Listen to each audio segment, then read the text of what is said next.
Hi everyone! Welcome back to some more chapters of The Wild Robot. I apologize if you hear some pounding in this video. We're having some construction done in our basement, so you may hear some hammers pounding, which is why we're upstairs today. But we'll keep reading anyway. We're going to read a couple chapters of The Wild Robot, and we left off with, remember Fink the fox? And Roz helped Fink get some porcupine quills out of his nose. Remember that? So that's where we left off yesterday. Our chapter today, the first one, is called The Accident. As Roz wandered through springtime, she saw all the different ways that animals entered the world. She saw birds guarding their eggs like treasures until the chicks finally hatched. She saw deer give birth to fawns who were up and running in a matter of minutes. Many newborns were greeted by loving families. Some were on their own from their very first breath. And as you're about to find out, a few poor goslings would never even get a chance to hatch. Roz was climbing down one of the forest cliffs when the accident happened. The wind started blowing out of the north, and suddenly clouds were rushing over the island. With the clouds came a spring shower, a downpour actually, and there was our robot clamping her hands onto a wet block of stone on the side of the cliff. But the block couldn't handle the extra weight, and as the heavy robot hung there, cracks suddenly shot through the stone and it started breaking apart. Down went the robot, plummeting into the treetops below. She crashed through branch after branch before finally hooking an arm around one. Then she dangled there, gently swinging as rocks roared past her on their way to the forest floor. When the dust settled, Roz shimmied down the tree trunk. The ground was littered with broken rocks and splintered wood and pulverized shrubs. And within all that rubble was a goose nest that had been torn to shreds. 2 dead geese and 4 smashed eggs lay among the carnage. The robot stared at them with her softly glowing eyes, and something clicked deep inside her computer brain. Roz realized she had caused the deaths of an entire family of geese. Oh no, this is so sad. Chapter 25, The Egg. As Roz stood in the rain, staring down at those poor lifeless geese, her sensitive ears detected a faint peeping sound coming from somewhere nearby. She followed the peeps over to a clump of wet leaves on the ground, and when she peeled back the leaves, she discovered a single perfect goose egg sunk in the mud. "Mama! Mama!" peeped a tiny muffled voice from within the egg. The robot gently cradled the fragile thing in her hand. Without a family, the unhatched gosling inside would surely die. Roz knew that some animals had to die for others to live. That was how the wilderness worked. But would she allow her accident to cause the death of yet another gosling? After a moment, the robot started to walk. Carefully holding the egg, she moved through the forest and away from that sad scene. But she didn't get far before Fink burst out from the bushes. "What happened?" the fox panted. "The whole forest was shaking." "There was an accident," said the robot. "I was climbing those cliffs when the rocks started to fall." "You should be more careful," said Fink as he checked out the robot's new scrapes and dents. "I'll need your help if I ever have more porcupine trouble." "I will be more careful." "What do you have there?" said Fink, looking up at Roz's hands. "A goose egg." "Oh, I love eggs. Can I eat it?" "No." "Please?" "No." "Why do you want it?" The fox scowled. "I thought you didn't eat food." "You may not have this egg, Fink." The fox sighed. He scratched his chin, and then he started sniffing the breeze. His nose had found the scent of the dead geese. "You can keep your egg," he said, as he trotted toward the cliffs. "I smell something better." The robot walked on through the misty forest for a long time until she was standing beneath a sprawling oak tree. Roz placed the egg on a pad of moss. Then she snatched grass and twigs from the ground and delicately wove them together to make a little nest. She placed the egg inside the nest, placed the nest on her flat shoulder, and climbed up into the branches. Chapter 26, The Performer. Up in the sprawling oak, the goose egg was peeping and wobbling around its nest.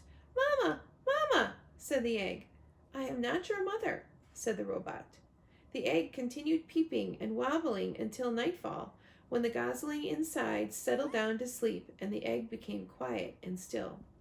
The robot was about to settle into her own kind of sleep when she heard something in the underbrush below. Roz peered down from the branches and saw weeds rustling in the moonlight. A creature was crawling past, but the creature stayed low, hiding in the darkest shadows so that Roz couldn't see who it was. Roz wasn't the only one watching.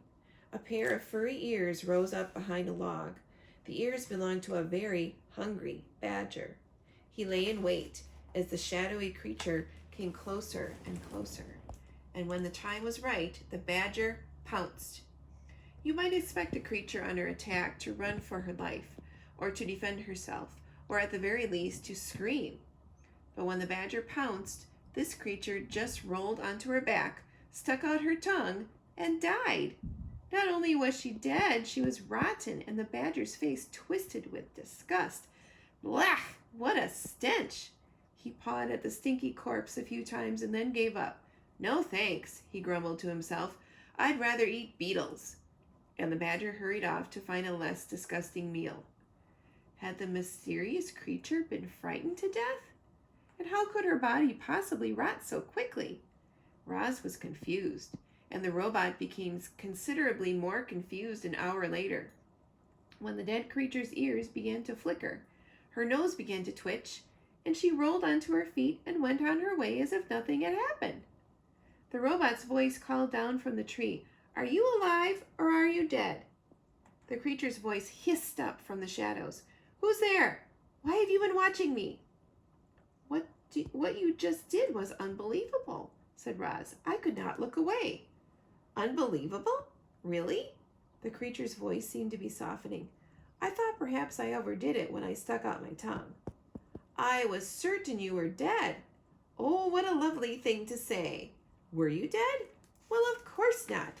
Nobody can actually come back from the dead. It was just an act." "I do not understand." "It's simple. I knew that if I played dead and really laid it on thick, that old badger would be so disgusted that he'd run off. And that is exactly what happened.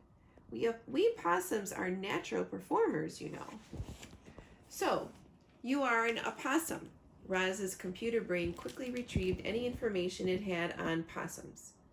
"You are a marsupial and are nocturnal, and are known for mimicking the appearance and smell of dead animals when threatened."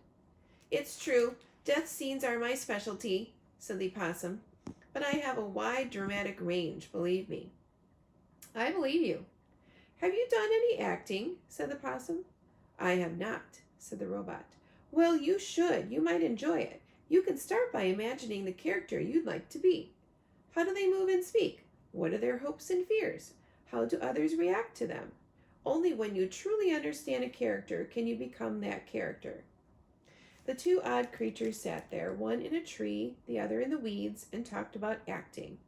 The possum went on and on about her various acting methods and her triumphant performances, and our robot absorbed every word. "But why do you pretend to be something you are not?" said the robot. "Because it's fun," said the possum, "and because it helps me survive, as you just saw. You never know, it might help you survive too." Soon the robot's computer brain was humming with activity. Performing could be a survival strategy. If the possum could pretend to be dead, the robot could pretend to be alive. She could act less robotic and more natural. And if she could pretend to be friendly, she might make some friends. And they might help her live longer and better. Yes, this was an excellent plan. Roz wasted no time and spoke her next words in the friendliest voice she could muster. "Madam Marsupial, it would be a great honor, an absolute privilege, if you would kindly inform me of your name." Roz's friendly demeanor needed some work, but it was a start. "Yes, of course," said the possum. "My name is Pinktail. And you are?" Leaves gently shook as Roz climbed down from the tree. "It is a very lovely pleasure to make your acquaintance, my dear Pinktail. A moment later, the robot stepped into the moonlight. My name is Roz. Oh my, the possum gasped. You're the monster. I am not a monster. I am a robot, and I am harmless. Harmless? Really? Well, you do seem rather gentle. And I heard someone say that you don't eat any food at all, which makes no sense, but hopefully it means you won't eat me. I will not eat you, said the robot. I am so glad to hear that, said the possum, and a moment later she too stepped into the moonlight. It's nice to meet you, Roz. A weak smile appeared on Pinktail's pointy face. Roz thought things were going really well, but she didn't know what to say next. Neither did Pinktail.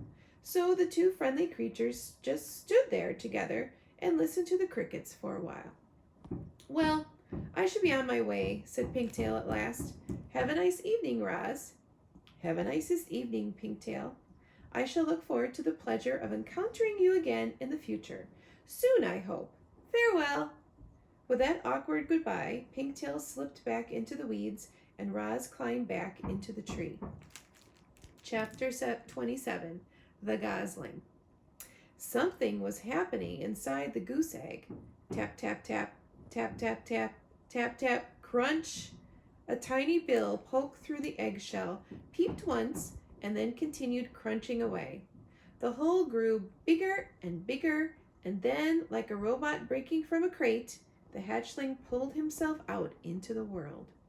He lay quietly in his nest with his eyes closed, surrounded by chips of broken shell. And when his eyes slowly winked open, the very first thing he saw was the robot looking back. Mama! Mama! Peeped the gosling. I am not your mother, said the robot. Mama! Mama! I am not your mother. Food! Food! The gosling was hungry. Of course he was. So, using her friendliest voice, Roz said, What would you like to eat, little darling? Food! Was the only response. The hatchling was far too young to be helpful. Roz needed to find a grown goose. So she scooped up the nest with the gosling inside, placed it on her flat shoulder, and marched through the forest, searching for geese.